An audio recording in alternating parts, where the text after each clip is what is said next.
nongeye kukwifuriza kugira ibihe byiza wowe watangiranye nanjye inkuru y'ubuzima bwanjye yitwa Inkovu. Iki ni igice cya 3.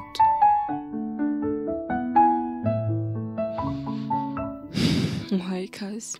Ubushize duherukana nkubwira ibyabaye tuvuye gushyingura inshuti yanjye ariwe papa wankundaga. Duherukana hari umugabo uhagurutse maze abantu bose batangira kujujura, nawe ahaguruka aseka. Uwo mugabo yaravuze ngo murakoze kumpa umwanya ngo mvuge ku rupfu rw'umuvandimwe. Ni ukuri n'agahinda kuba tuzi umugabo nk'uyu w'umunyabigwi uhuje ubwema ndetse n'ubwitonzi.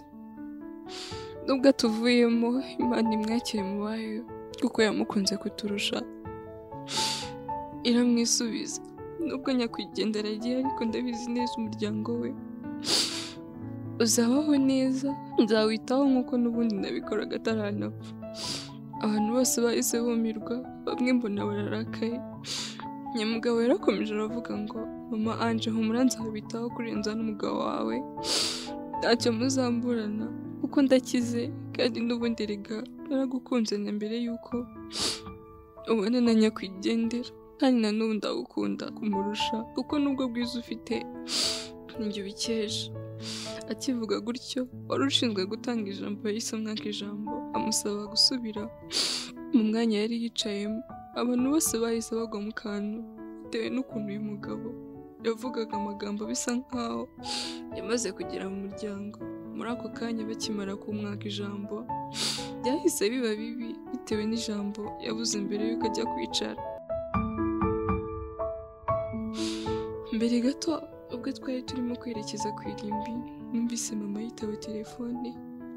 Nubwo ntamenye uwo bavuganaga, mama yahise amwenyura.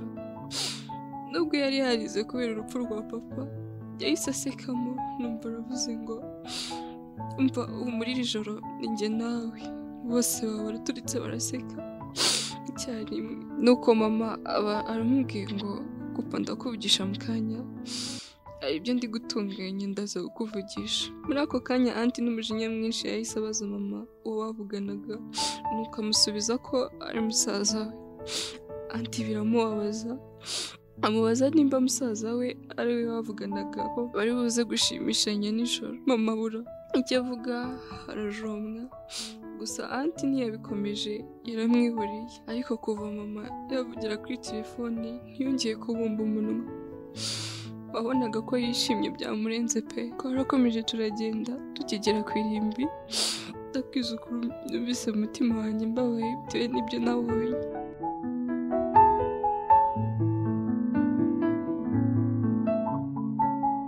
Tugaruka aho twari twicaye, bimwe bita gukaraba nyuma yo gushyingura.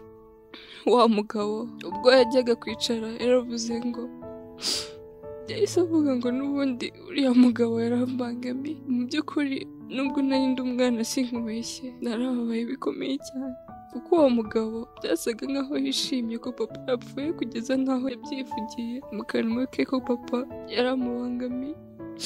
Abantu bose bakubiswe n'inkuba barumirwa.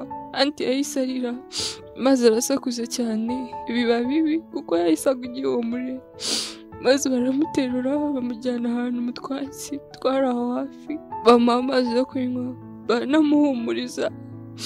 Mbere y'uko anti amira atyo yabanje kujya avuga papa mu izina, yarangiza ngo uragiye koko. Ubwo twese byaraducanze, gusa bigasa nkaho mama we ntacyo bimubwiye, yari yiturije acecetse wagira ngo ntari aho ngaho. Cyagiye ubwo twari tugeze ku irimbi, mama yahise arira cyane arahogora, kandi ubwo yavugiraga kuri telefone yarasekaga cyane. Mu by'ukuri yari amarira y'ingona. Twe byahise biducanga, twavuye mu modoka, mama ahita yigusha hasi, agenda bamutwaye mu maboko ariko yasaga nk'urimo gukina ikinamico. Mama wanjye numvise mwanze cyane kuko nabonaga bampinduriye mama. Siniyumvishaga ukuntu umubyeyi wambyaye akora ibintu nk'ibyo.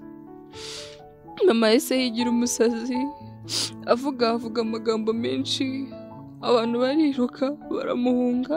Ikintu yavuze nicyo byaduteye ubwoba twese abari aho.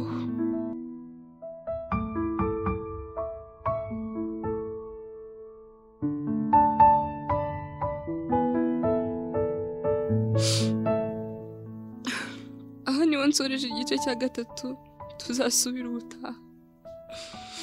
Reka nduhuke kuko nuba inkovu yanjye ndumva itonekaye. Ndagukunda.